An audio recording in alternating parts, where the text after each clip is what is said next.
So what Lee once asked, hello, can I ask how you became a doctor, the route you took in studying psychology slash psychiatry? Yes, you may. So I wanted to, I gave a brief summary, but you wanted a more in-depth answer. And I feel like I get asked this question a lot.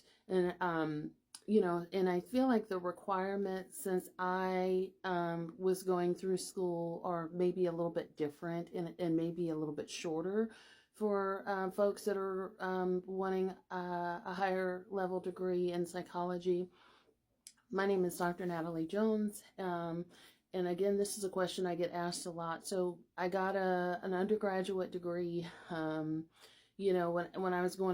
When I first started undergrad, I wasn't sure that I wanted to go to college. I didn't really care for school like that. I was a great student, but I don't know. I felt like I wanted to do something more. But I majored in psychology and then I minored in criminal justice. And at a 4 year undergraduate school, it took me a little bit longer than 4 years because I was paying, working and paying for school and things like that, an undergraduate degree. And then when I graduated undergrad, I had decided that I wanted to go to med school. So I went to another 4 year university in their graduate biology program, which I am still due a degree in biology, but I actually left, and when I wrote back, they wanted me to take one more course that they just added recently within the past year. But I took all of my sciences, biology, chemistry, and physics, anatomy, the whole bit to apply to med school. But at the same time I was gearing up for that, I had applied to grad school and got accepted there. So I said, well, let me knock this 2 year program out. And I did grad school for 2 years. I got my master's in clinical counseling psychology. And I want to say that I went to an APA university. I went to the Chicago School in Chicago. I did my internship there. So you have to do a 1 year internship. I did it at an EAP, an employee assistance program firm. And I also want to say, which I don't know if I mentioned, I've worked my whole way through school. It usually 1 to 2 jobs, sometimes even 3. So I've worked my entire way through all of my academia. And I started working at a very young age, 15. I graduated high school when I was 17. So I started college when I was 17 years old. So after I left the Chicago school, I knew that I wanted to get my doctorate. When I was at the Chicago school, and when I started school, in order to get a doctorate, you had to do a master's first. I don't think that's the case anymore. I think people can go straight into undergrad to doctorate programming. But when you get your master's first, they cut your doctorate program in half. However, a little known secret, the Chicago school didn't want to do that. Schools where you get like a master's or where you get like another degree, a lot of times don't want to accept you into their other advanced degree program. And the reason being is because they lose money.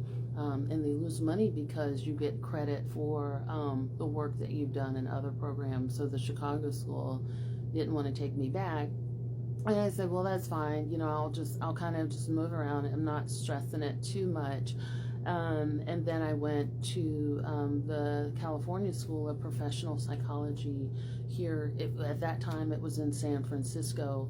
And so I got a doctorate in clinical psychology. Once again, worked the entire way through school, 2 or 3 jobs. But I did several what they call practicum / internship placements. So you have to do those for approximately 1 year each. I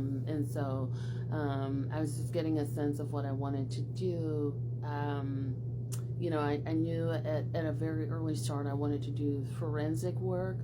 I love counseling, but I've always known that I wanted to do forensic work in some capacity. And so I got started, and I did a lot of writing along the way. So writing and research, I don't do too much of it now outside of what, I do in terms of podcasting and court work and things like that. But when I was in grad school and undergrad, I did a lot of research, especially in when I went to East Carolina. I did DNA testing on plants. What else did I do? I did research on schizophrenia traits, genetic traits and genetic overlap traits in schizophrenia. Prior to that, when I was an undergrad, I had done research on herpes. I had also done research on cerebral palsy. And so I didn't really think much of it, but a lot of the research work sort of carried over into what I do now. I still do active research. I just don't do it with a university or with a team. It's more or less for the court work or for things that I do that's related to you guys. So always researching. And so, and the research that I did on cerebral palsy actually came in handy later on in my forensic career, because one of my first placements in terms of my practicum and internships was working at a rehabilitation facility. It was rehabilitation, skilled nursing, and hospice all wrapped into one. And I had to work with a lot of people who had brain trauma, developmental delays and cognitive delays and things like that. And a lot of times what happens in rehabilitation or facilities like that is substance abuse and all those kind of things. And so, I've had to do like assessment of substance abuse, but also sexual assault interviews and things like that with people who have developmental delays. So a lot of that research and stuff carried over.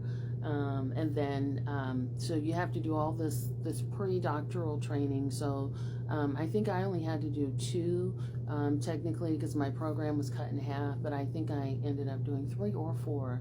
And then you have to do a postdoctorate program, and I did that for California Department of Corrections, and I was there for roughly almost 5 years. Thought I was going to make a career out of it, but then there's a lot of politics that goes on in corrections, and decided that it's time to get out. Right around COVID is particularly when correctional work got risky, and so I left. But yeah, that's kind of it in a nutshell. When you go to grad school, or at least when I went to grad school, you had to take the GREs, graduate requisite exams and things like that. And sometimes I think I had to take 2. I think you have to take the general, and then there's like a psychology base. I don't know if they still make you do that. You can get away with just doing the general GRE, but I know there were subsets of GREs when I applied. If I remember correctly, I did a lot of studying. And I did not like exams at all. I'm definitely not a good exam person. But yeah, I think that's it. So I did a lot of volunteer work, because schools like to see you do volunteer work. So I did a lot of volunteer work with animals and things like that. And yeah, just worked in mental health pretty extensively along the way in my career. There's a lot of writing, so you have to do thesis writing. There's a lot of statistics involved. So yeah, but I've really enjoyed, getting my degree, and I think it was the best thing. I still, wonder about med school and things like that, because I did a lot of work to get there. I don't know. You never know. Things could still be in the cards. But yeah, that's my training so far. Hope that helps.